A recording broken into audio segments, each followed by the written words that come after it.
Hello बच्चों, let's see the question. Question says when the base current in transistor is changes from 30 macroampere to 80 macroampere, the collector current is changed from 1 milliampere to 3.5 milliampere. Find the current gain beta.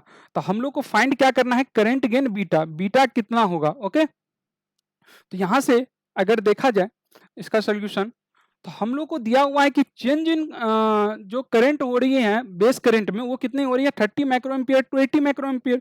तो delta I B अगर यहां से लिखा जाए, change in current in change in base current, वो 80 micro ampere minus 30 micro ampere.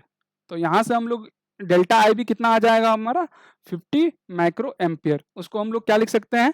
50 into 10⁻⁻6 ampere. Okay, और बोल रहा है कि द कलेक्टर करंट जो चेंज हो रहा है वो 1 milli ampere to 3.5 milli ampere.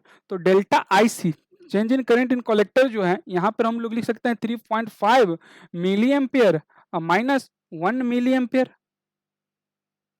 तो यहां से हम लोग इसको लिख सकते हैं कितना? 2.5 इंटू 10⁻⁻3 एम्पियर. ओके, हमसे पूछा क्या है? Find the current gain.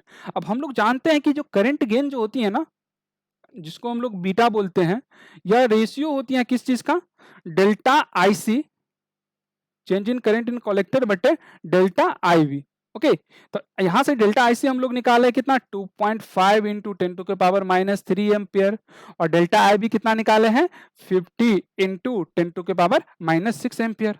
यहां से अगर गौर से देखा जाए तो 10⁻⁻6 को अगर ऊपर कर दें तो ये हो जाएगा 2.5 इंटू 10⁻⁻3 पहले से था, +6 ऊपर जाएगा, अब बट्टे 50. तो ये हो गया आपका कितना?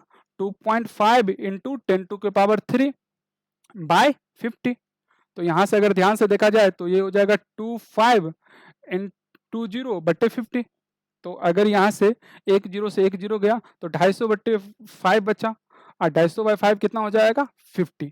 तो करंट गेन का वैल्यू यहाँ पे कितना आया? 50. तो बीटा का वैल्यू पूछा था कि कितना होगा, तो 50 होगा. Hope you will understood it well. Best of luck.